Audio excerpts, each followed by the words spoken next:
Waheguru Ji Ka Khalsa, Waheguru Ji Ki Fateh. Welcome to this segment of Khoj Gurbani's a-sabad-a-day. The recitation continues with Surat Mahalla Chotha, composition of the fourth Nanak, and we will recite it from the top and take it verse by verse. Surat Mahalla Chotha, Har Siau Preet Antar man bedya.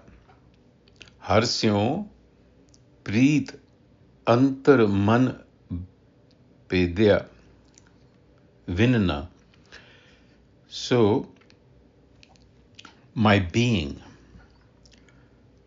the core of my being has been pierced with love for the Har. Har bin reh na jaye. Without the Har, I cannot survive. Jo machali bin neere bin se, like a fish removed from water, perishes. Tyon naam mein bin mar jayi. So do I wither without Naam, the presence, the wisdom. So this is essentially the theme, the fundamental human condition of separation and innate longing for wholeness. So the individual has been symbolized as a fish. In the first verse, a chatrik, a rain bird. So without this connection, without this deep sense of a connection and meaning, there is restlessness, anxiety, and eventually spiritual death. So in the Rahau of this Sabad, the Guru enjoins us. He says, Mere Prabh Kirpa Jal Devo Har Nai. Mere Prabh, this is a begging to the Prabh, who's the inner controller, the wisdom.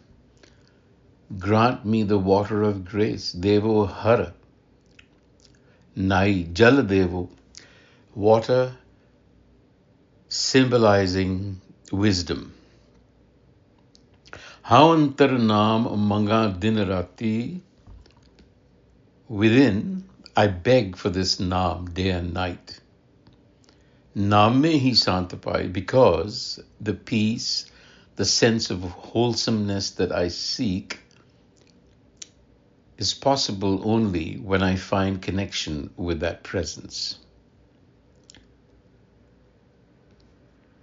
So it is connection with Naam that will resolve our restlessness and sense of separateness. The second verse now gives us the example of the chatrik. Jyon chatrik jalbin bilalawe. Like the chatrik bird, the rain bird cries without that specific raindrop. Bin jal pyas na jai. So likewise for me, my thirst will never be quenched without Naam, wisdom, the Har. Gurmukh jal pave, Gurmukh jal pave. It is through the Guru that you receive that water of grace, that wisdom. Gurmukh jal pave, sukh sahaje, effortlessly. There is no forced effort. This also means that you lapse into a state of effortless ease. Sukha sehje. Harya bhai suvai. Harya, green, fresh. That is the gift of grace. Blooming, if you will. The third stanza, Man mukh pukhe, dehdas dole, Now, there is always a contrast with the degenerate mind called a manmukh or egocentric or self-willed. Manmukh, bhukhe, they're hungry. Dehadas dolne, dehadas in all 10 directions, they wander. Bin name dukha pai, so without this wisdom, they suffer pain. Janama mare fir joni ave. The idea here is that they are trapped in this illusion of coming and going. Dargah mile sajai.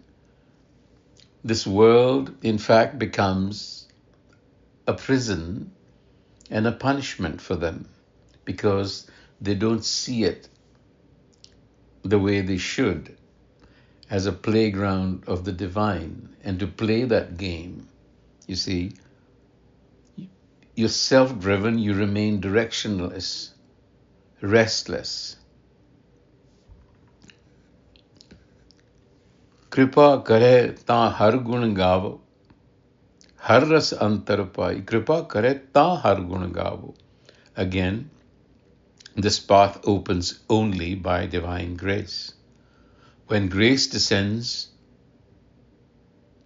the seeker not only sings, meaning glorifies, but experiences har-ras, that divine essence, that divine presence. Because this is, as we have said very often, an experiential thing that the Gurus are talking about.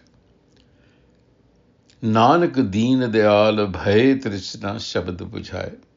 Deen dayal, when the compassionate one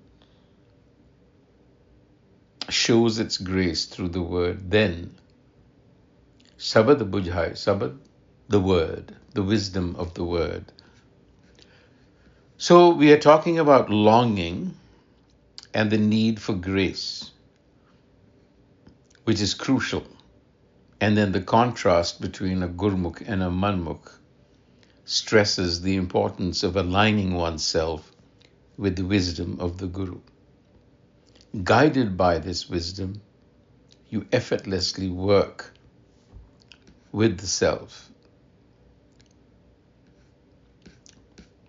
So, Naam, wisdom, is the presence which interacts with us as wisdom, virtue, and that is what we have to cultivate if we are to live a satisfying, wholesome life.